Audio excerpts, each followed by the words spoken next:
जय Narayan to all. मैं शशि प्रकाश शुक्ला एक बार फिर से आप सभी का स्वागत करता हूं एक नए योगा सेशन में। अभी तक हमने सिटिंग पोस्चर के बहुत सारे योगासन के बारे में बात की। आज जो हम बात करेंगे सिटिंग पोस्चर का ही योगासन है। इसे हम लेइंग पोस्चर में भी कर सकते हैं, प्रोन लेइंग पोस्चर में हम इसे कर सकते हैं, बट सिटिंग पोस्चर में हम इसको वज्रासन की स्थिति में रह के ही परफॉर्म करते हैं। अभी तक मैंने आपको वज्रासन के कई सारे वेरिएशंस बताए हैं कि वे एक वज्रासन में ही बैठ के हम कितने सारे आसनों को परफॉर्म कर सकते हैं। बट आज का जो आसन है वो थोड़ा सा अलग है, इसके बेनिफिट्स भी थोड़े से अलग हैं। आज का जो हमारा योगासन है उसे हम कहते हैं विपरीत पवन मुक्तासन। पवन मुक्तासन जैसा कि आप सभी को पता है कि सुपाइन पोस्चर में लेट के किया जाने वाला हमारा योगाभ्यास है। बहुत सारे बेनिफिट्स होते हैं। पेट संबंधी जो समस्याएं होती हैं उन्हें जड़ से खत्म करता है, चाहे वो कैसी भी समस्या हो उसे जड़ से खत्म करता है ये। इसी का एक दूसरा वेरिएशन होता है हमारा विपरीत पवन मुक्तासन, जिसे हम सिटिंग पोस्चर में करते हैं। तो आज हम इसी को देखेंगे कि विपरीत पवन मुक्तासन हम कैसे कर सकते हैं। विपरीत पवन मुक्तासन स्टार्ट करने के पहले मैं आप सभी को बता दूं कि आप जब भी कोई योगाभ्यास करें, मैं बार बार आपसे ये चीज़ कहता हूँ कि बिना वार्मिंग अप के आप योगाभ्यास ना परफॉर्म करें। कोई ना कोई आप सूक्ष्म व्यायाम करें, देन उसके बाद में ही आप इन आसनों को परफॉर्म करने के लिए आए। स्पेशली जब आप सिटिंग पोस्चर के योगासना करते हैं, वज्रासन में बैठ के किए जाने वाले योगासना करते हैं, तो ऐसी सिचुएशन में हमारे घुटनों पे जो प्रेशर पड़ता है वो कुछ ज़्यादा ही पड़ता है। हमारे बॉडी का वेट हमारे घुटनों पे होता है। तो इसलिए एक चीज़ का ध्यान और रखें कि जिन्हें घुटनों में गंभीर समस्याएं हैं, पैर दर्द रहता है, घुटनों में समस्या है, वो लोग इन योगासनों का अभ्यास ना करें। अगर आप कर भी रहे हैं इनका अभ्यास तो कोशिश आप ये करें कि जब भी आप, जैसे मैंने यहाँ पे मैट लगा के रखी हुई है, तो आप जो भी वहाँ पे मैट लगा रहे हों या ऐसे ही सीट लगा रहे हों, तो जो भी आप रखें तो उसे थोड़ा सा मोटा रखें, जिससे कि आपके घुटनों को सपोर्ट मिल सके, और उतनी ही देर तक उन आसनों का अभ्यास करें जितना आप आराम से कर सकते हैं। बहुत ज़्यादा खींच के करने की आवश्यकता नहीं है। तो आज का जैसा कि योगासन मैंने आपसे बताया कि आज हम बात करेंगे विपरीत पवन मुक्तासन के बारे में कि विपरीत पवन मुक्तासन क्या होता है, उसको कैसे परफॉर्म करते हैं। तो आइए एक बार देख लेते हैं कि विपरीत पवन मुक्तासन हम किस तरीके से करते हैं। बहुत ही ईजी है, जो लोग कर सकते हैं वो सभी इसका अभ्यास करें। लेकिन एक बार फिर से मैं आपको बता दूं कि जिन लोगों को गर्दन में दर्द है, गर्दन में बराबर दर्द लगा रहता है, घुटनों संबंधी समस्याएं हैं, पैर में बराबर दर्द लगा रखता है, या हाल में कोई ऐसा आपका पेट का ऑपरेशन हुआ है, क्योंकि जब ये आसन हम करते हैं तो हमारे पेट के ऊपर भी बहुत सारा प्रेशर पड़ता है, तो ऐसी कंडीशन में ये लोग इस आसन का अभ्यास ना करें। बाकी जो लोग स्वस्थ हैं, आप सभी लोग हमारे साथ में इस आसन का अभ्यास कर सकते हैं। बेनिफिट्स बहुत सारे हैं। हमारे लेग्स को भी स्ट्रांग बनाता है। पेट संबंधी तो हमारी जितनी समस्याएं हैं उन्हें जड़ से खत्म करता है। किसी को अगर गैस्ट्रिक की प्रॉब्लम है, अल्सर की प्रॉब्लम है, तो ये सारी प्रॉब्लम जड़ से खत्म करता है। इवन इसके साथ ही हमारा जो डाइजेस्टिव सिस्टम है उसे भी स्ट्रांग बनाता है। यानी कोई भी चीज़ अगर हम खा रहे हैं तो प्रॉपर हमें डाइजेस्ट होगी इस एक योगासन को करने के बाद में। तो आइए देख लेते हैं किस तरीके से परफॉर्म करते हैं हम विपरीत पवन मुक्तासन। विपरीत पवन मुक्तासन करने के लिए सबसे पहले हमें क्या करना है, हमें वज्रासन की पोजीशन में आके बैठ जाना है। तो आइए वज्रासन की पोजीशन में सबसे पहले बैठ जाते हैं। ये वज्रासन की पोजीशन में हम आ गए।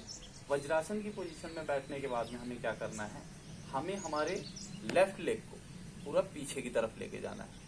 यानी हमारा जो लेफ्ट लेग होगा उसे हम पूरा पीछे की तरफ लेके जाएंगे, राइट लेग को सामने की तरफ रखेंगे, और दूसरी बार जब हम इसका अभ्यास करेंगे तो राइट लेग को पीछे की तरफ लेके जाएंगे और लेफ्ट लेग को सामने की तरफ रखेंगे। तो आइए देखते हैं किस तरीके से अभ्यास करते हैं। तो अभी पहली बार में मैं अपने लेफ्ट लेग को पीछे की तरफ लेके जा रहा हूँ और राइट लेग को मैं सामने की तरफ रख रहा हूँ। इसको करके हम देखते हैं कैसे होता है।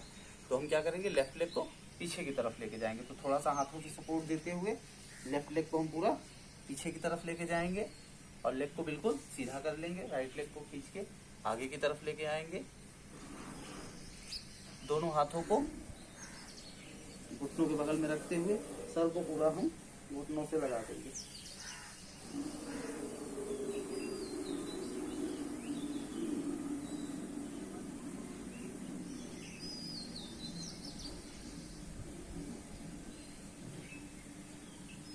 जितनी देर आप रुक सकते हैं आप रुकें इस अवस्था में।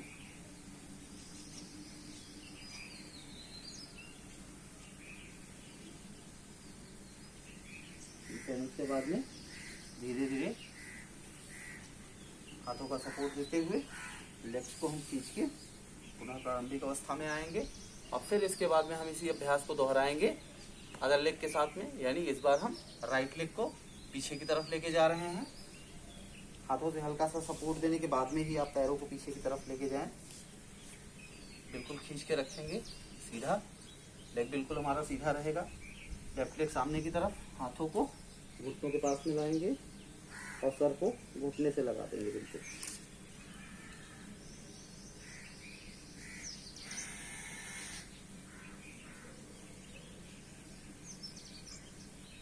बहुत तेजी के साथ सांस नहीं लेने हैं, आराम आराम से।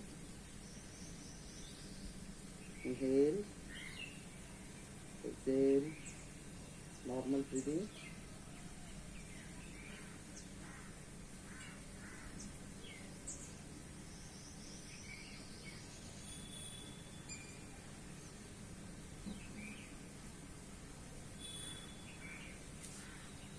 पुनः पैरों को सीधा करके हम वज्रासन की पोजीशन में आ जाएंगे। तो ये हमारा पूरा एक चक्र होता है विपरीत पवन मुक्तासन का, जो हम विपरीत पवन मुक्तासन करते हैं। तो ये जो मैंने आपको बताया, एक बार राइट लेग से, दूसरी बार लेफ्ट लेग से, ये पूरा हमारा एक चक्र होता है। यानी जब हम दोनों लेग्स से करते हैं तो ये हमारा एक चक्र होता है। कोशिश आप ये करें कि जब भी आप इसको परफॉर्म करें तो आप इसके 3 to 5 रेप्स जरूर से जरूर करें। यानी जो अभ्यास मैंने एक बार करके आपको दिखाया, यही आपको सिंगल लेग के साथ में कोशिश आपको ये करनी है कि कम से कम 3 टाइम्स आप इसको एवरी लेग्स के साथ में करें। यानी राइट के साथ में भी 3 टाइम्स और लेफ्ट के साथ में भी 3 टाइम्स। बेनिफिट्स आपको इसके बहुत सारे हैं। जब आप इस आसन का अभ्यास करेंगे तो आप ये देखेंगे कि आपका जो डाइजेशन है वो इम्प्रूव होगा, इंटरनल ऑर्गन्स जो हैं हमारे वो स्ट्रांग होंगे। किसी को अगर हार्ट रिलेटेड डिजीज हैं या इस तरीके से कोई हमें ब्लड सर्कुलेशन को लेके प्रॉब्लम है तो वो भी यहाँ से सही होती है। हार्ट को हमारी ये मजबूत बनाता है। बाकी जो हमारे इंटरनल ऑर्गन्स होते हैं उनकी भी वर्किंग को ये बढ़ाता है।